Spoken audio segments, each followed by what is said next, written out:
ka sa parang kalagayan ng Diyos na nakakaalam ng mangyayari sa hinaharap. Mangangahas kang sabihin, sabi ni Madam Kulasa, nako may babagsak na eroplano. Hindi naman sinabi kung anong araw, kung saan. Basta may babagsak na eroplano. Parang hula-hula na hindi man sinabi may babagsak na eroplano sa Davao o may babagsak na eroplano sa Los Angeles. Alam nyo kasi, ang eroplano, yan ang binabantayan sa buong mundo. Pag may bumaksak, hindi pwedeng hindi babalita sa buong mundo. Sabi ni Madam Kulasa, may babaksak na eroplano. Hindi man sinabi kung saan. Dapat, kung talagang nakakakita ka, may mananalo sa loto, taga Bohol. Ganon, ang street, ganon, ang number, ganon. Kung talagang totoo yun, para matayaan na yung tamang number. Ba't ganon? Kung talagang nakakakita kayo, sabihin nyo doon sa mahirap, tumaya ka sa loto. Bukas, ang tatamang numero, ganire. Alam mo nga talaga. Pero hindi nga kayo nagpapapaliwala sa ganyan. Yan ay bawal ng Diyos, yung maniwala ka dyan sa naghuhula-hula. Basahin natin ang Deuteronomio 18:10, kapatid na Daniel, hanggang 12. Huwag makakasumpong sa iyo ng sinumang nagpaparaan sa apoy ng kanyang anak na lalaki o babae, o nanghuhula, o nagmamasid ng mga pamahiin, o engkantador, o manggagaway, o engkantador ng mga ahas, o nakikipagsanggunian sa mga masamang espiritu, o mahiko, o sumasangguni sa mga patay. Sapagkat sino mang gumagawa ng mga bagay na ito ay karumal-dumal sa Panginoon. At dahil sa mga karumal-dumal na ito, ay pinalalaya sila ng Panginoon mong Diyos sa harap mo. Huwag makakasumpong sa iyo ng nagpaparaan sa apoy ng kanyang anak na lalaki at babae, o nang huhula. Yung hula-hula na yan, alam nyo naman sa sarili nyo, hindi naman totoo yung ginagawa nyo Kaya ako alam, kapatid na Daniel, yung nanay ng asawa ni Brad Danny, dating manghuhula sa Quiapo. Alam naman niya na hindi raw totoo talaga yung sinasabi nila. Ano-ano lang sila, tsatsamba-tsamba. Kaya, alam ko kasi meron tayong mga kapatid, dating manghuhula Alam nila yan na alam nilang hindi naman totoo yan. Wala lang silang hanap buhay, kaya ginagawa nila. At doon, nakikiramay ako. Pero bawal po ng Diyos yan. Kahit na magalit kayo sa akin, bawal ng Diyos yan. Hanap na lang kayo ng iba. Pinapaasa nyo kasi yung mga tao sa maling pag-asa. Napakasama sa tao na paasahin natin sa maling pag-asa.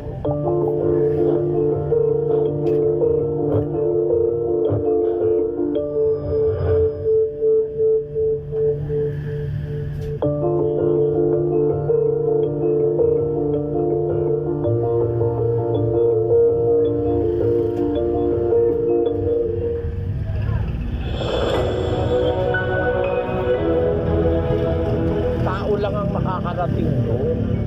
Walang hayop doon.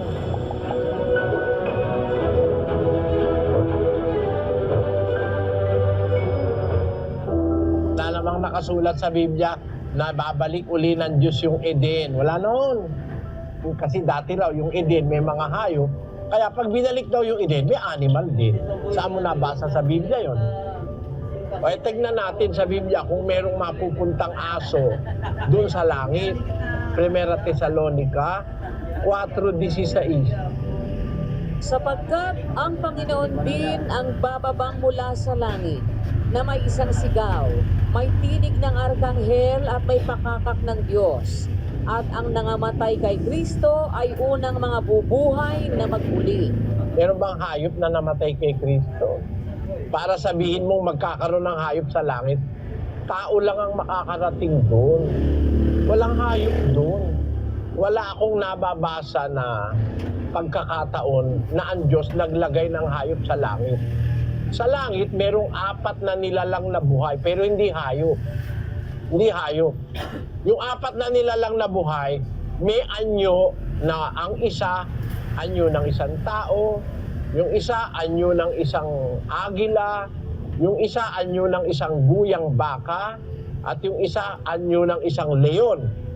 Pero hindi hayop yun. 4 na nilalang na buhay yun. Ha? The 4 living creatures. Hindi hayop yan. Wala kang mababasa na yan ay tinatawag na hayop. Kundi ang mababasa mo, 4 na nilalang na buhayan.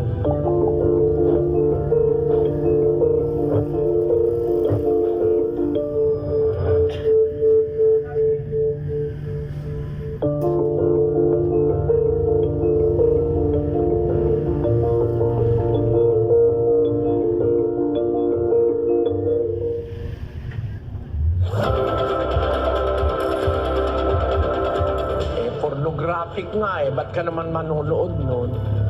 Di ba pag nanonood noon ng tao, may nararamdaman siyang kahalayan?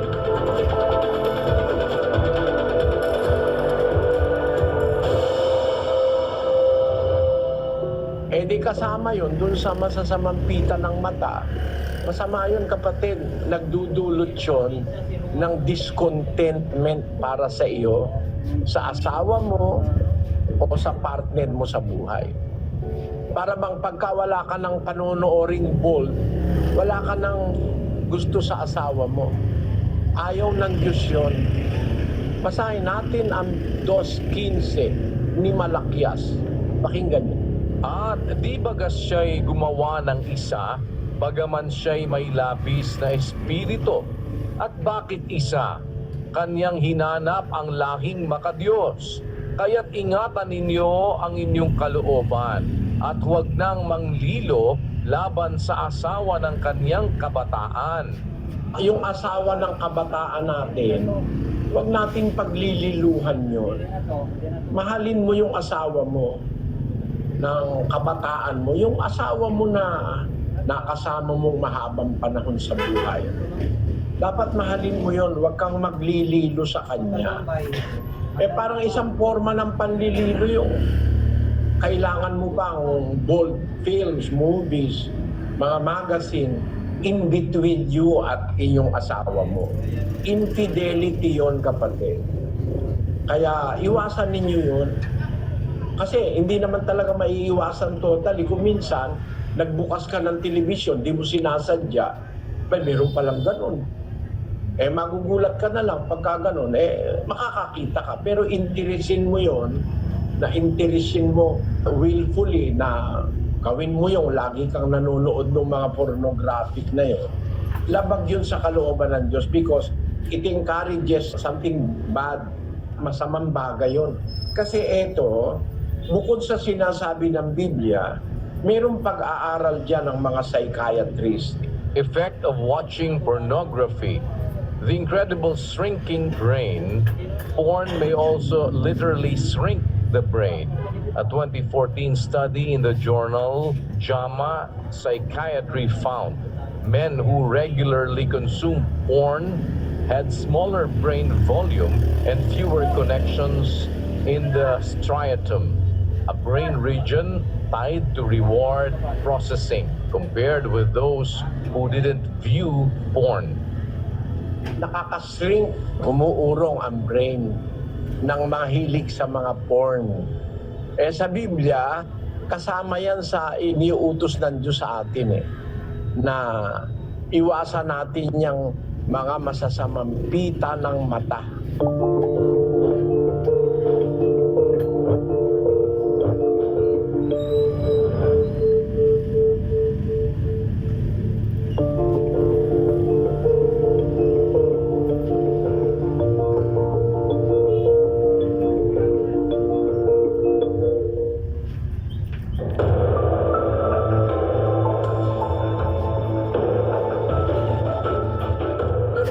taong ang asawa mo, bubugbugin mo ng bubugbugin. Masamang ugali ng isang lalaki yun. Napakamali sa isang lalaki na yung asawa niya, pati yung kanyang anak ay sinasaktan niya. Palatandaan nyo na hindi ka mahal ng asawa mo, pati ang kanyang mga anak. Kasi kung babasahin natin sa Biblia, 5:28 ng Efeso. Gayon din naman, nararapat ibigin ng mga lalaki ang kani-kaniyang sariling asawa na gaya ng kanilang sariling mga katawan. Ang umiibig sa kaniyang sariling asawa ay umiibig sa kaniyang sarili. Sapagkat walang sino man na napuot kailanman sa kaniyang sariling katawan, kundi kinakandili at minamahal, gaya naman ni Kristo sa iglesia. Ang lalaking umiibig, kinakandili niya yung kanyang asawa. Gaya nung sarili niyang katawan. Ang tao, meron tayong pagkakandili sa katawan natin eh. Naliligo ka, yung katawan mo ayaw mong marumi, no? Nagsashampoo ka pa, nagsasabon ka